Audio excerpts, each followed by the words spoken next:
kunnafoni min bɛ di nanzarakan na o bɛna yɛlɛma aw ye todunkan na a bɛna lase aw ma Seydou Sila maraka faama fɛ sabula kunnafoni sɔrɔbaliya o ye kunnasiri ye. Maraka faama ka journal banbara bɛna lase aw ma ka sababu ɲuman kɛ malizoom.net ye. Maraka faama i bisimila bi kunnafoniw bɛ cogo di? Bi ye tarata ye Octobre galo tile 30 sanba fila ani 18 kunnafoni labɛn bɛ fasiri jɛkulu maaw fɛ a bɛna lase a balimakɛ Seydou Sila maraka faama fɛ. Ibrahim Lam fimani kale to suya kɔlɛ la kunnafoni bakurubaw filɛ. Sigikɛ bɛ ka jaabiw kɔnɔ n'o ye lakɔlidenw bilayɔrɔ ye minisiri ɲɛma o waati kelen na ale kɛmɛ ka boloda o lahalayaw kan. Kunnafoni laban ko a banna minisiri min n'a ɲɛsin bɛ kalanko lahalayaw ma a banna o ka fɔlen ma. Kulu min bɛ n'u ka ma association Alel Beit Mali kɔnɔ yan kunungo u y'u ka tile kɛrɛnkɛrɛnnen ɲɛnamaya ni o bɛ Imam Useyini ni o bɛ o faali kofɔ. Kulu min bɛ n'u ka ma association malienne n'olu ka kɛlɛ ɲɛsin bɛ hakililabana o lahalayaw ma bakuruba fɔla Amaldem dɛmɛnoɲɔgɔnya o tara ka ɲɛsiw ka baarabolo dɔ waleyali ma. Kunnafoni la kumabaw olu ye nin ye minnu bɛna walawala aw ye sisadani na. An bɔra k'o de fɔ waati min na maaw sigin bɛ ka lakɔliden kuraw k'olu bilayɔrɔ ko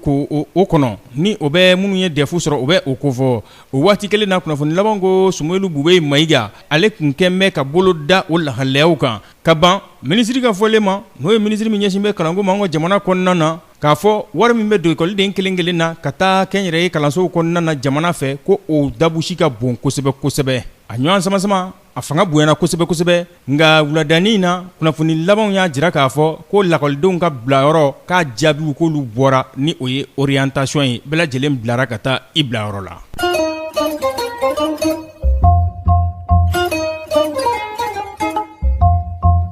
Kulu min bɛ n'an ko ma association malienne de lutte contre les déficiences mentales chez l'enfant n'o ye funankɛni minnu hakili dafabaliya ye o y'olu sɔrɔ dɛmɛnoɲɔgɔnya tara ka di olu ma u ka baarabolo dɔ waleyali o siratigɛ fɛ bangiso fɛ mun ɲɛsin bɛ sɛnɛko o yiriwali ma an ka jamana kɔnɔna na a bɛ t'i jɔ fɔ CFA wari miliyɔn 12,100 bɔɲango a bɛ taa o la kɛrɛnkɛrɛnnenya la bangiso in ka bolofara min bɛ yen ni o ɲɛsin bɛ adamaden jɔyɔrɔ ko sigida lakanali o lahalayaw la an ka cakɛbolo olu kɔnɔna na bakuruba fɔla RSE nin dɛmɛnoɲɔgɔnya in k'a dangɛnɛmaya a kɛra kunungo Amaldem ale dugunɛmana na lafiyabugukaw fɛ Bamakɔ yan.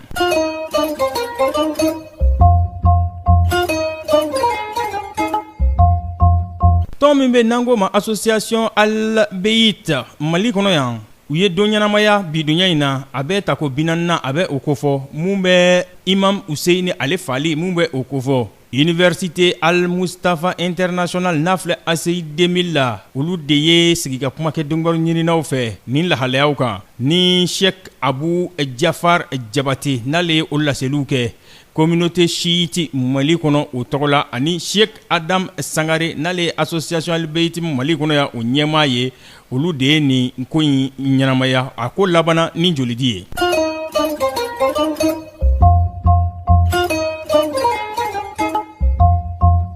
Burundikaw ka wasabulon ale jɛnna n'a ye kunungo ko sariya bolo dɔ u ka waleya n'o bɛ sɛgɛsɛgɛli ko fɔ n'u ko ma commission vérité et réconciliation CVR fo ka taa se ɲɔgɔnna jɛrɛ ma Berlɛnkaw fɛ yen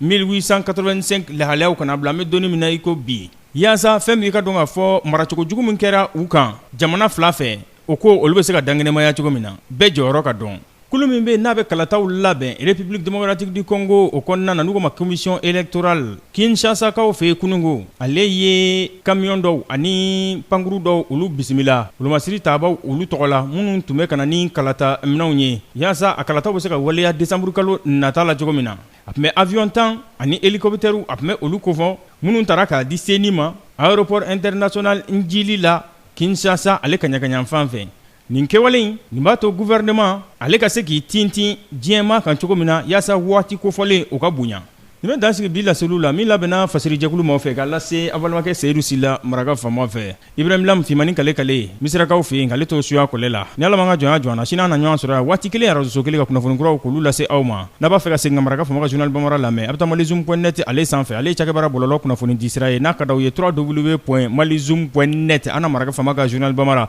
a ka kunnafoni jataraw an n'a bɛɛ lajɛlen sɔrɔ yen nɔ aw ni ce aw ka kanuɲɔgɔnya la aw k'an bɛn sini ni Ala sɔnna a ma. maraka faama ka bi journal banbara lasera aw ma ka sababu ɲuman kɛ malizum.net ye.